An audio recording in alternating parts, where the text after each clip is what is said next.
ya lo había anunciado antes de la pausa, Rafael Fernández, que es el candidato, precandidato en realidad sería lo formal, pero en sí mismo es el candidato por el Partido de los Trabajadores. Un gusto tenerte aquí con nosotros. Bueno, muchas gracias por la invitación y buen día a la audiencia. Sí, no hay competencia en el Partido de los Trabajadores, como muchos partidos que tienen que ir a las elecciones internas porque lo obliga el sistema electoral y el régimen de partidos, pero no porque realmente sea requerido, con lo cual es un costo enorme que se le coloca a nuestro partido. Es muy difícil recorrer este proceso, porque implica, armar listas que tengan más de 500 convencionales, después ir a una elección donde haya más de 500 votos, convocar a la convención luego, posteriormente, para proclamar la fórmula, porque la vicepresidencia sale de la convención.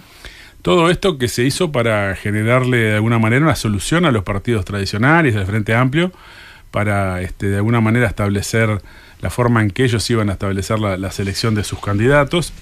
Y de alguna manera es una intromisión del Estado en la forma en que un partido determina su funcionamiento, ¿no? Bastante, aparte, poco lógico que intervenga gente, que pueda intervenir gente que no es de un partido en la definición de un partido, además, ¿no? O sea, en el caso nuestro, ya repito, no hay competencia en la candidatura, no ese es el peligro. Invitamos que todo el mundo intervenga y vote, pero lo que digo es que en realidad alguien que no es del Frente Amplio puede definir la candidatura del Frente Amplio, o alguien que no es colorado del Partido Colorado. Realmente es un régimen electoral armado. Claro, lo que pasa es que las elecciones no son de afiliados a los partidos. Exacto. Pues es patrón abierto y no es obligatoria. Yo he escuchado más la crítica en realidad de que no es obligatoria.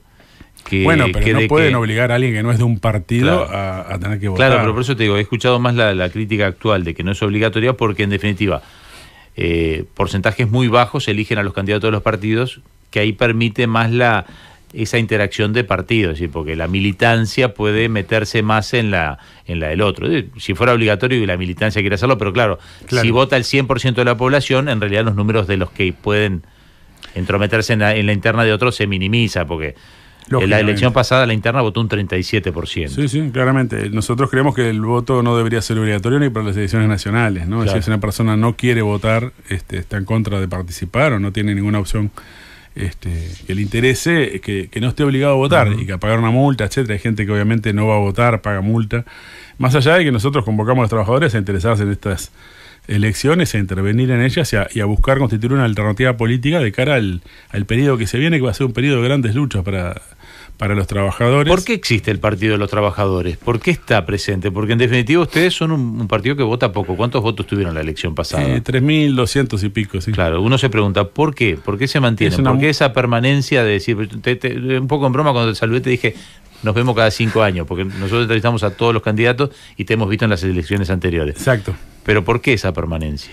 Bueno, la permanencia, por un lado revela que hay motivos profundos, quiero decir, nadie está militando, en mi caso, desde el año 81 en la clandestinidad. Empecé a militar en el grupo que formó el Partido de los Trabajadores, que era el Socialismo Revolucionario, que ya existía desde un poco antes. Siempre formado bajo la dictadura, con grandes riesgos.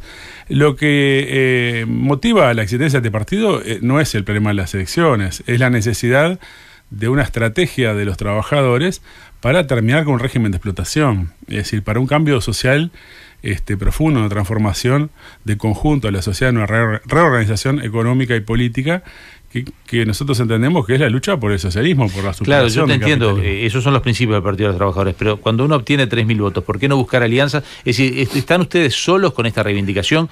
¿Por qué no buscar más gente? Porque si tú querés hacer un cambio profundo, pero te respaldan 3.000 votos, el cambio no se genera. ¿Sos consciente de eso? Sin duda. El cambio no se generaría seguramente si metiéramos 50.000 votos, tampoco. O sea, más allá de que alguien lo vería un poco más digamos, más motivante. Pero es cierto que el Partido de los Trabajadores ha intentado acuerdos con otras fuerzas.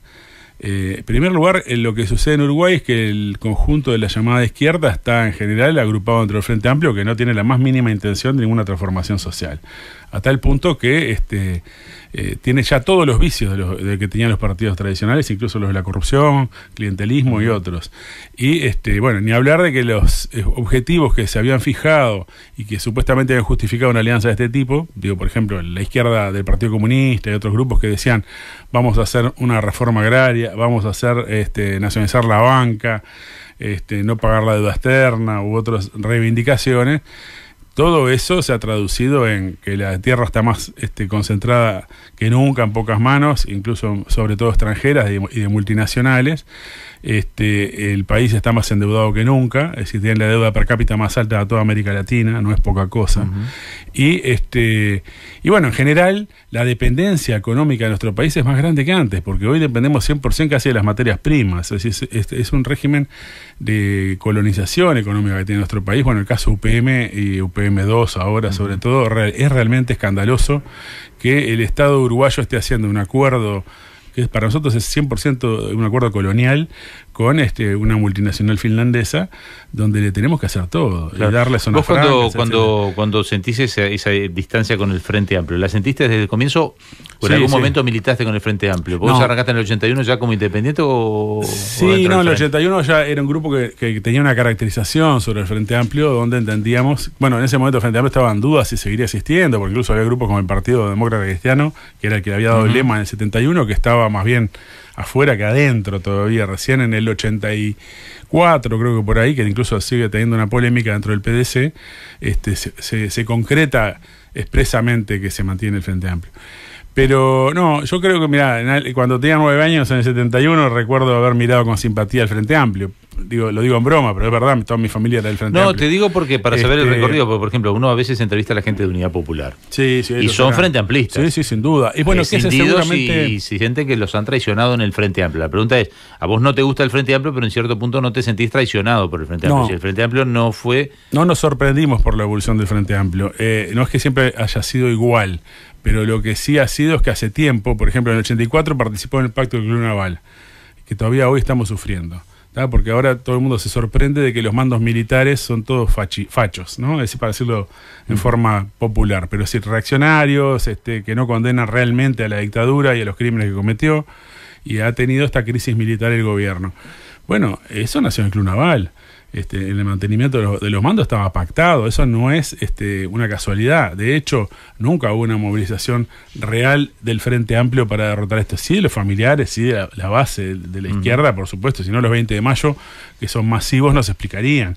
Pero realmente, por ejemplo, cuando se hizo la votación de la reforma constitucional, esa papeleta rosada que se votó en 2009, no la impulsaba la mayor parte del grupo del Frente Amplio, la impulsaba, por ejemplo, el Partido Comunista, la impulsaba el grupo de Michelini, el PVP, pero no la impulsaba el Partido Socialista, el Astorismo, el MPP. Es decir, los grandes grupos del Frente Amplio estaban en contra de hacer esa recolección de firmas para reformar la Constitución y que se anulara la ley de impunidad.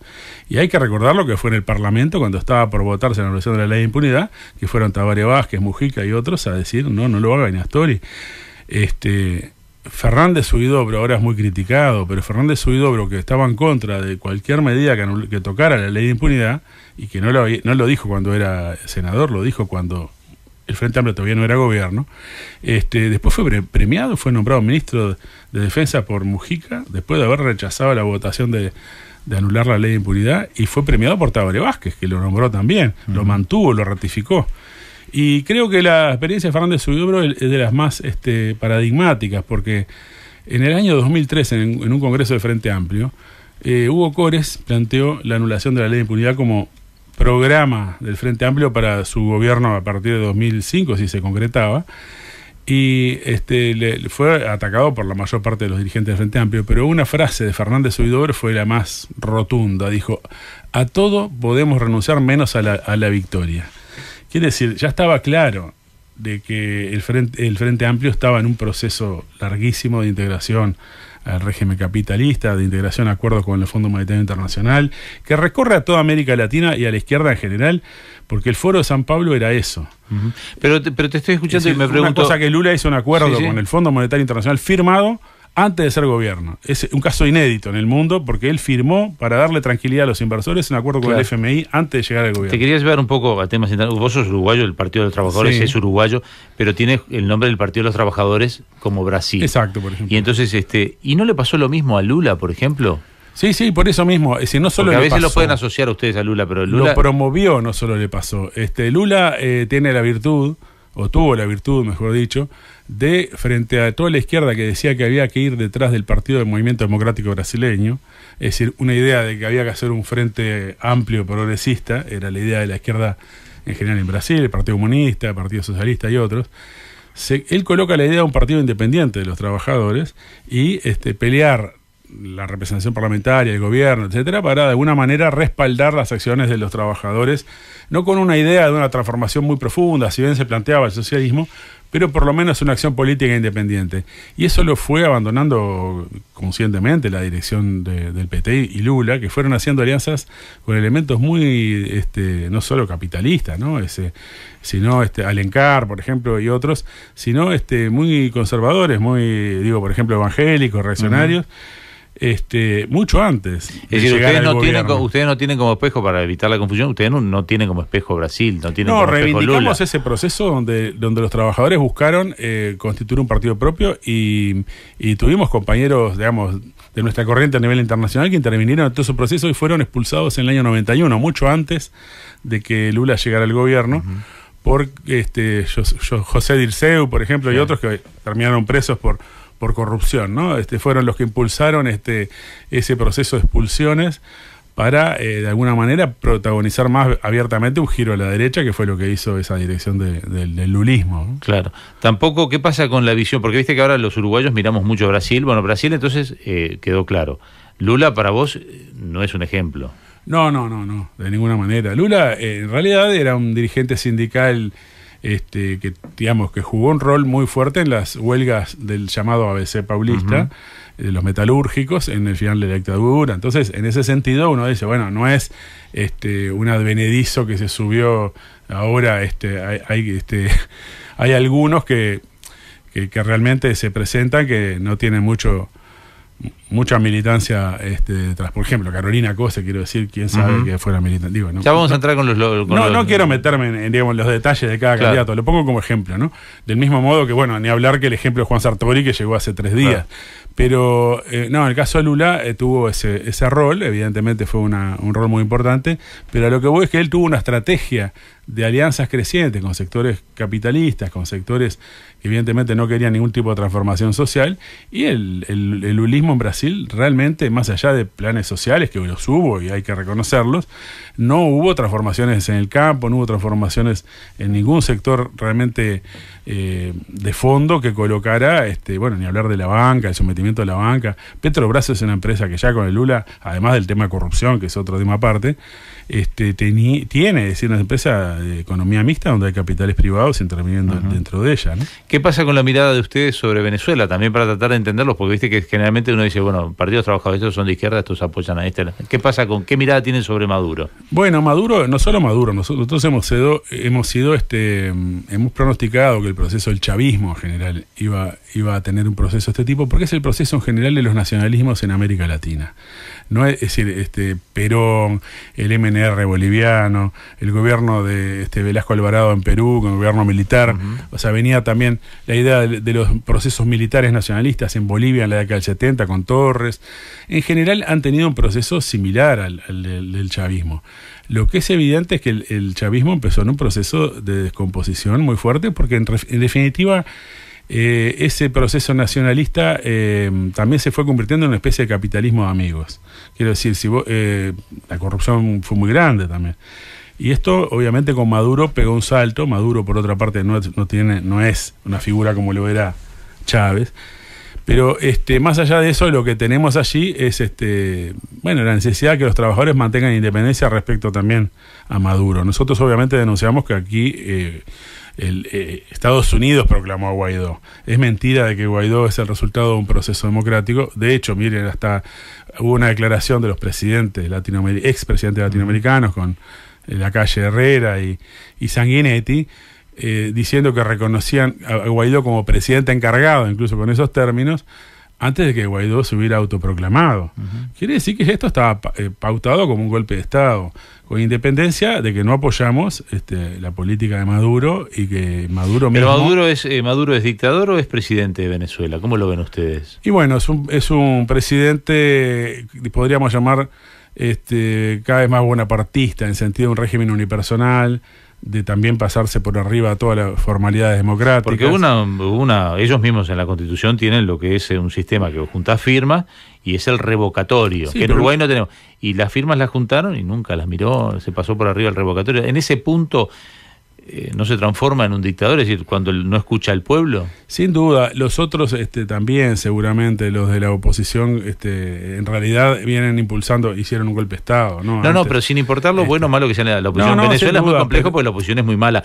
Pero estoy hablando de Maduro, que es el que preside. ¿Sí? Porque... Sí, tiene componente de muchas medidas de autogolpe incluso, ¿no? Es decir, autogolpe en sentido de que él mismo lo da para mantenerse. Es decir, por otro lado, el chavismo, eso es una diferencia también fundamental. El chavismo también era un régimen de alguna manera unipersonal, bonapartista, le decimos nosotros, le dice la ciencia política a este tipo de gobiernos, pero en realidad basado en que era plebiscitario en las elecciones. Chávez se jactó de que la única elección que perdió la respetó, ¿no? En este sentido, Maduro evidentemente ha maniobrado, convocando por ejemplo a la Asamblea Constituyente y otras instancias, donde también es cierto que, según incluso observadores internacionales, no es que él fraguó los votos, ¿no? Así que no hay discusión sobre el resultado. Es cierto que son elecciones condicionadas, que es otra cosa. No, yo las elecciones no te estoy cuestionando que... El régimen político. No, y que además hubo unas firmas que no... Es como que acá, no sé, Pacheco Areco se quería ser reelecto y hubiera dicho, bueno, no conseguí los votos para la reforma de la Constitución, igual voy a la reelección, igual soy presidente. Sí. Pero bueno, me queda... Vamos a hacer una pausa. De todos modos, yo a esa oposición también le tengo dudas hasta las firmas que presenta, ¿no? Bueno, quiero decir, porque yo puedo presentar también millones de firmas y ser truchas, ¿no? Entonces, realmente, a veces uno no sabe... Se fueron 5 millones de venezolanos. 2 millones de firmas. Es que 2 millones de firmas no parece mucho, ¿no? La miseria... Si se fueron 5, capaz que firmaban antes de irse. Es una crisis humanitaria, sin duda, donde, por supuesto, hay responsabilidad del gobierno Maduro y hay responsabilidad del imperialismo, que no descarta a Trump una intervención militar extranjera, ¿no? Es decir, entonces, en este caso, primero que nada, como partido, nosotros estamos en contra de cualquier intervención extranjera, que no meta las manos el imperialismo yanqui en Venezuela, y por supuesto contra un golpe de Estado. Creemos que es el pueblo venezolano y los trabajadores venezolanos lo que tienen que superar a Maduro y establecer un gobierno de trabajadores. Hacemos una pausa y entramos en temas netamente nacionales. Te quiero preguntar sobre la visión del Partido de los Trabajadores sobre temas que han pasado en este gobierno y en el gobierno anterior, es decir, y en la oposición en estos momentos. ¿Cómo ves las elecciones y demás? ¿Y qué propuestas tienen ustedes? Pausa y ya volvemos. Estamos con Rafael Fernández, candidato del Partido de los Trabajadores. Y seguimos avanzando en Poder Ciudadano, estamos en las 9:26, seguimos hablando con Rafael Fernández, es el candidato del Partido de los Trabajadores. Quería llevarte un poco a tema política local y una evaluación para ver qué mirada tienen ustedes de lo que ha pasado en los últimos años. Tercer gobierno del Frente Amplio que está concluyendo. Tú ya decías algunas líneas que son claras críticas al Frente Amplio. La deuda externa per cápita la más alta, un déficit fiscal que no baja, te lo agrego yo, una situación de enlentecimiento del crecimiento. Hay quienes dicen que en realidad, como el Banco Central no ha cambiado la mecánica de medición, deberíamos decir que ya no hay crecimiento desde el 2015 a la fecha, pero las cifras oficiales marcan que hay crecimiento hasta el día de hoy. Y hay una discrepancia técnica. El economista Muncho leí que decía justamente que si las telecomunicaciones se corregían, no habría crecimiento. No habría crecimiento. Pero bueno, mantengámonos con la versión oficial de cómo se midió siempre así. Siempre se midió así, lo estoy midiendo así, no me pueden cuestionar los números. Entonces, ¿cómo ven ustedes la realidad hoy de cara a una próxima elección? ¿Qué le pasó al Frente Amplio en el gobierno? ¿En qué se equivocó? ¿Y qué es lo que hay que cambiar? Bueno, en primer lugar hay que decir que el Frente Amplio asumió en condiciones excepcionalmente favorables, primero regionales, ¿no? Una serie de gobiernos que eran de tinte similar, ¿no? Es decir, los gobiernos del Foro de San Pablo o similares, ¿no? El Lula en Brasil, la concertación en Chile, el kirchnerismo, Evo Morales, Chávez, Correa. Es decir, que el Frente Amplio, que siempre había hablado, o una gran parte de él, de la necesidad de un club de deudores, tenían a todos los gobiernos tipo Frente Amplio en el poder y no negociaron nada como deudores. Es decir, todos rápidamente pagaron la deuda con el FMI que tenían los estados. Después otra condición excepcional es que tenía mayoría absoluta, que no lo tenían otros gobiernos incluso de este tipo. Y la otra es que hubo un proceso de ingresos excepcionales también por exportaciones, ¿no? Es decir, esto también es común a toda América Latina. Este proceso llamado progresista, mal llamado progresista en América Latina, también se benefició entonces de precios de las commodities, como dicen, excepcionales. En todo ese proceso, lo que se tradujo es que las transformaciones sociales fueron para atrás, es decir, no quiere decir que no haya habido una recuperación salarial. Bueno, sería inédito que en un proceso de cierta reactivación económica, inédito en la historia, no haya una recuperación de salario respecto a la crisis del 2002, por ejemplo.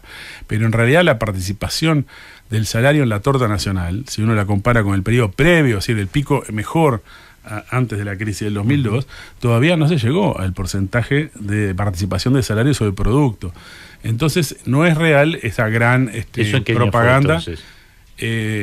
Por ejemplo, ¿cómo? ¿Eso en qué año fue? ¿Cuándo tuvimos el mejor reparto? Antes del 98. No, mejor reparto mucho antes, ¿no? Estamos hablando de que creo que en el 98 estamos por 30%, un poquito más de salario en relación al ingreso nacional bruto, y ahora no llega al 30, está en el 28, por ahí. Y hubo periodos que estuvo del 33, yo no recuerdo ahora exactamente. No, está bien, pero bueno, pero porque a veces uno tiene la idea que estamos con los mejores sueldos que se pueden tener. No, bueno, si uno compara los sueldos, mire, yo recuerdo haber leído mucha estadística del periodo previo. Pero para el crecimiento 60, que hubo entonces no. No, ni de ninguna manera. Seguramente si uno va hacia atrás a la década de 50 o incluso el año 71, las elecciones que fue histórico, que Pacheco Areco, que era reaccionario, la CNT pedía tan poco que Pacheco dio un aumento mayor que el que pedía la CNT. En aquel momento. Pero para no irme tan lejos, lo que quería concretar es que tuvo una situación realmente excepcionalmente favorable y el resultado es que hoy vuelve a tener un retroceso en el punto de vista de la economía. Los salarios a nivel de los convenios colectivos, en la mayor parte de los convenios colectivos, están ajustando por debajo de la inflación y eso lo permite la legislación y la normativa del gobierno. Y bueno, está aumentando el desempleo. No ha habido realmente ninguna transformación de las que de alguna manera se supone que hace con planteos la izquierda. Yo el otro día veía a un candidato que se supone que será la izquierda del Frente Amplio, a Óscar Andrade, que es evidentemente un tipo muy capaz y realmente me parece muy solvente cuando lo entrevistan, pero todo el centro de la discusión, bueno, también los periodistas lo llevaron por ahí, pero fue defender los gastos del Mides, que por otro lado podría haber aspectos a cuestionar y a discutir. Pero sin entrar en eso, quiero decir, tenemos que alguien de izquierda tiene que centrarse en discutir cuánto se gastan los pobres, o tenemos que empezar a discutir cuánto ganan los bancos, cuánto ganan las multinacionales, cuánto ganan los ojeros, ¿no? Cuánto ganan los grandes propietarios de los medios de producción en este país y sobre todo también la dependencia que hay respecto al capital internacional. Que ese es el planteo de la izquierda, no defender que se... ¿Y qué rol tendría que jugar en esos planteos el PIT-CNT entonces? Porque está bien, lo debería reclamar el gobierno, pero porque si un gobierno de izquierda, pero uno ya lo pone al gobierno como gobernando, entonces hay un lobby, hay un país, hay... ¿Y qué tanto rol debería jugar el PIT-CNT también? Bueno, en primer lugar, claro, tendría que ser más independiente, ¿no? Ahora toda la discusión que tenemos sobre el carácter de 1 de mayo, donde en el movimiento sindical abiertamente se discute que estamos ante un acto poco menos que pro Frente Amplio, ¿no? El Partido de los Trabajadores lo ve así como un acto pro Frente Amplio. No desde ahora. Nosotros vamos a ir al acto del 1 de mayo del PIT-CNT y lo fuimos el año pasado con una gran pancarta que decía que el PIT-CNT rompa con el gobierno. Quiere decir que no lo vemos desde ahora, lo vemos hace mucho. Pero de lo que se trata acá justamente es, en primer lugar, que el PIT-CNT ha abandonado la perspectiva estratégica de una sociedad sin explotadores ni explotadores. Ahora parece que cualquier monedita sirve, que se puede negociar cualquier cosa y que todo es bueno. Y en realidad la lucha de los sindicatos en Uruguay, desde hace mucho, estuvo siempre vinculada a una transformación social de conjunto. Uno lucha por una meta salarial, lucha por un pequeño cambio. Yo soy dirigente sindical y muchas veces estás negociando cosas que son muy menores y que está bien que la hagas porque influyen en la vida de compañeros, ¿no? Sí. Pero en la perspectiva siempre de que uno quiere superar una sociedad basada en la explotación del hombre por el hombre y basada realmente en la miseria de miles de millones de personas. Pero ¿cuál es el límite? Porque, por ejemplo, ahora se dio la discusión del control obrero. ¿Ustedes creen en el control obrero? ¿Cómo no? Bueno, yo creo que el sindicato lo que quiso decir es, acá hay que mantener el servicio a la población, ¿no? Es decir, estamos ante una multinacional que se va, que es Petrobras. Antes estuvo Gas de France, que también se fue. Todo resultado de privatizaciones de los gobiernos blancos, colorados y que mantuvo el Frente Amplio. El fracaso de las privatizaciones no se discuten acá, parece en este país. Y los obreros dicen, queremos mantener el servicio. Vamos a seguir produciendo bajo control de los trabajadores, porque si la empresa no produce, ¿quién no tiene que producir? Entonces, cuando los obreros hacen paro y se corta la producción, dicen que es un servicio esencial. Cuando la patronal se va, el servicio esencial se acabó. El obrero dijo, yo quiero seguir produciendo. No lo dejaron, el juez los echó. Claro, pero la pregunta es, ¿esto qué antecedente? Porque control obrero, yo mañana cualquier fábrica... No, hay antecedentes, desde Conaprole, creo que en la década del 40 hay antecedentes de muchas fábricas que se han logrado mantener bajo control obrero. En Argentina, claro, acá no llegó el nivel de destrucción de la crisis del 2002 a ese nivel. En Argentina hubo, y acá algunas también hubo, muchas fábricas gestionadas por los trabajadores en el proceso de la crisis. Bueno, acá Metzen y Cenas, tuvo alguna otra que lo hubo. Entonces no es que sea algo loco que nunca pasó. Lo que se trata es, hay dos cosas. Uno, que los trabajadores no pierdan empleo por los malos negocios o porque no les sirve una multinacional, y que la población tampoco pierda el servicio. Entonces no me parece que esa discusión... ¿Pero no es responsabilidad del gobierno que dé la concesión ver que resuelve en vez de que los obreros hagan control obrero? Bueno, pero si el gobierno no resuelve, porque el gobierno debería hacer caer esa concesión y mantener la empresa estatizada, parece que no hay dinero nunca para eso. Claro, yo te entiendo, estatizar, que vos digas, hay que estatizarla, te lo entiendo, es una política. Ahora, pero que los obreros decidan manejar las cuentas, cobrarse los sueldos, pagar... Bueno, el control obrero puede ser eso, eso es es un extremo. Quiero decir que de todos modos lo defendemos, ¿sí? Porque es una necesidad de supervivencia de los trabajadores. Y repito, se mantiene el servicio a la población, o sea, o esa es la voluntad por lo menos del sindicato de hacerlo. En ese sentido lo reivindicamos. Creemos que el gobierno no está atendiendo la situación. Claro, igual que no es que no tenga dinero, porque va a invertir $2.000 millones en el ferrocarril para UPM. Te entiendo, pero sin irnos del tema, igual la sentencia va en base a lo que es la propiedad privada del derecho de trabajo. Sin duda, eso es el régimen capitalista. Por supuesto que dentro del régimen capitalista los trabajadores Ustedes no discuten que eso formó parte de las reglas de derecho. En todo caso, lo que hay que cambiar es el derecho. Ojo, yo no conozco exactamente la sentencia y yo no soy abogado y me gustaría leerlo para decir si estuvo bien o mal, porque no quiero dar una opinión definitiva sobre la sentencia en sí.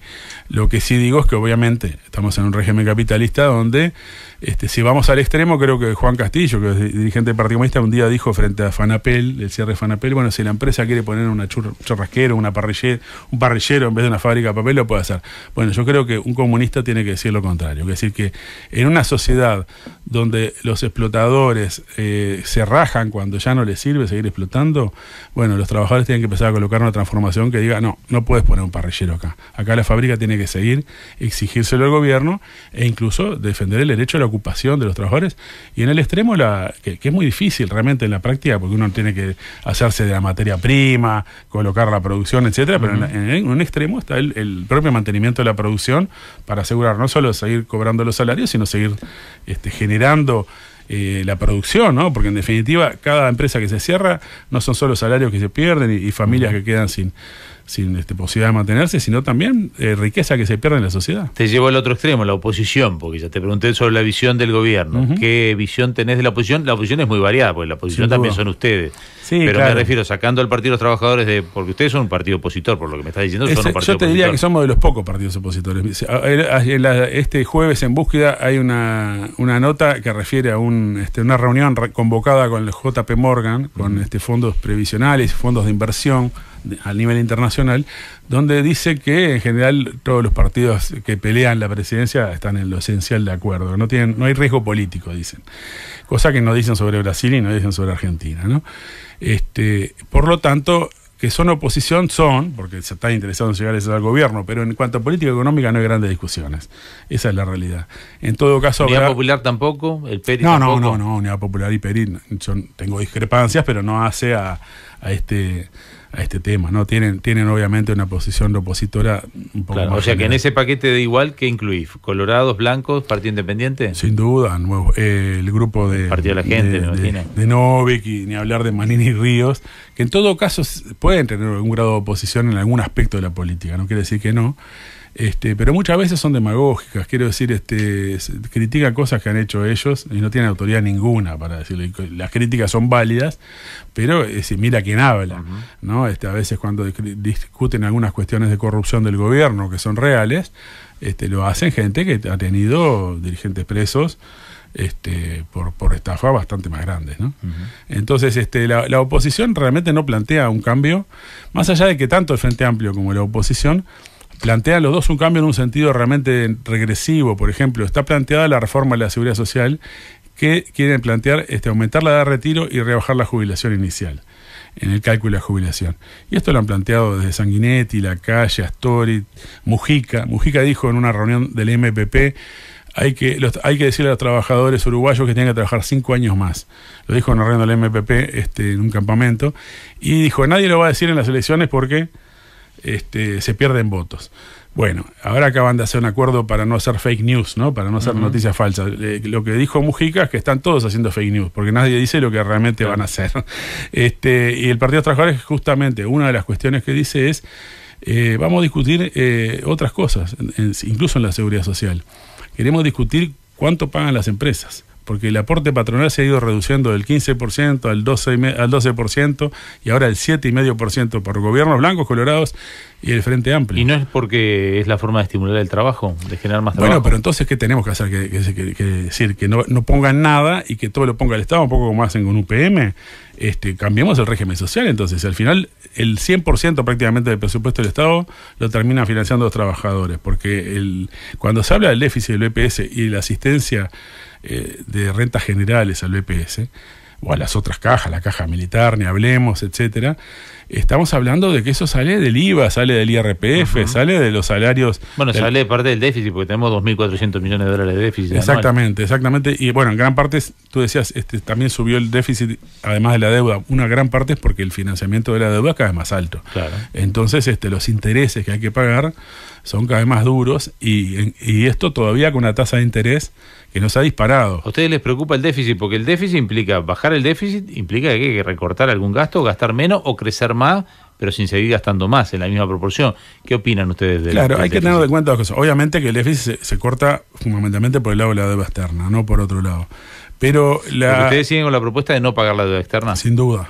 ¿Y no pagar nada? Es cada vez, sí, claramente. O sea, evidentemente hay deuda externa y deuda interna, exactamente. No es lo mismo la deuda externa o la deuda interna con grandes capitales que muchos ahorristas que pueden tener algún tipo de... Porque Uruguay ha ido cambiando mucha parte de la deuda que tiene, es bonos que ha colocado. Sin duda, en el mercado. Nosotros en el programa decimos no pago la deuda externa o de la deuda interna con los grandes capitales. No estamos hablando de los digamos propietarios o portatenedores de bonos que son a pequeños grupos o pequeños capitales o pequeños ahorristas incluso, ¿no? Porque incluso muchos las han comprado las AFAPs. Sí. Sería como las AFAP habría que estatizarla, ¿no? Realmente que haya un negocio, que alguien primero cobra comisión sin saber si le da rentabilidad o no al fondo de inversión, al fondo que está colocando. Ya es una cosa, es una estafa. Realmente las AFAP son una estafa, no hay ningún sentido para que existan. Dijeron que con eso iban a generar un gran mercado de capitales, un gran proceso de inversiones, todo es mentira.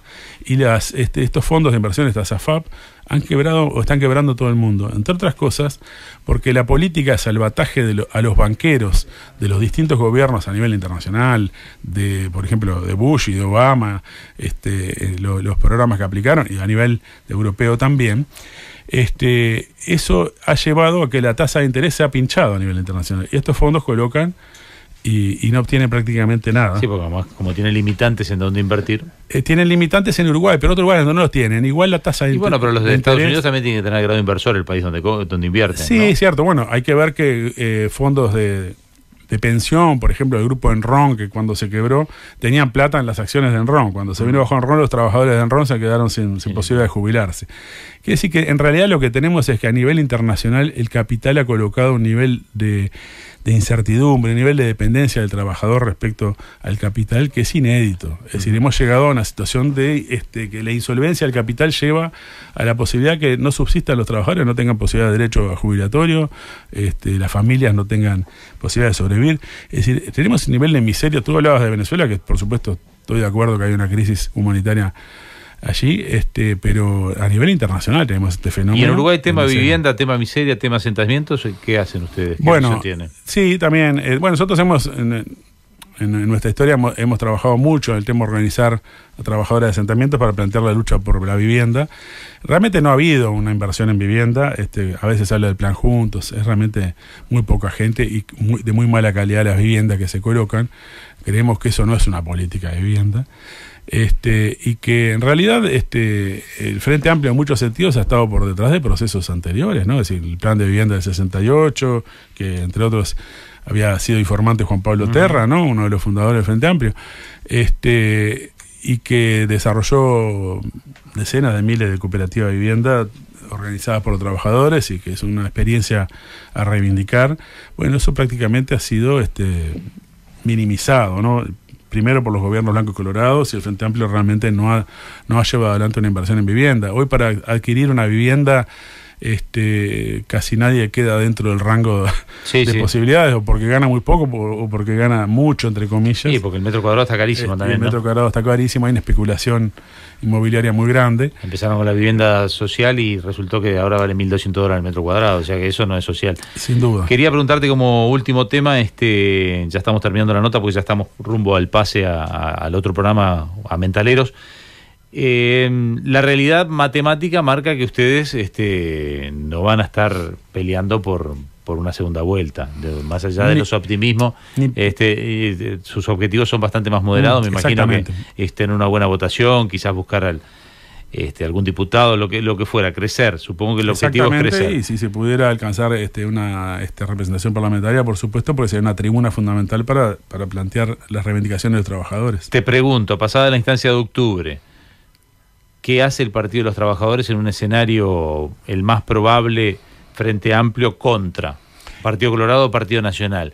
¿Qué hace el Partido de los Trabajadores? Bueno, creo que yo lo dije de alguna manera cuando dije que no hay diferencias fundamentales. No hay, nosotros, por ejemplo, en Brasil ahora ante Bolsonaro llamamos a votar a Haddad, nuestra corriente, no porque Haddad tuviera algún mérito en Brasil, sino porque de alguna manera el ascenso de Bolsonaro era un peligro muy fuerte que la población de izquierda, sobre todo las mujeres, salieron a la calle a manifestarse contra él, contra Bolsonaro.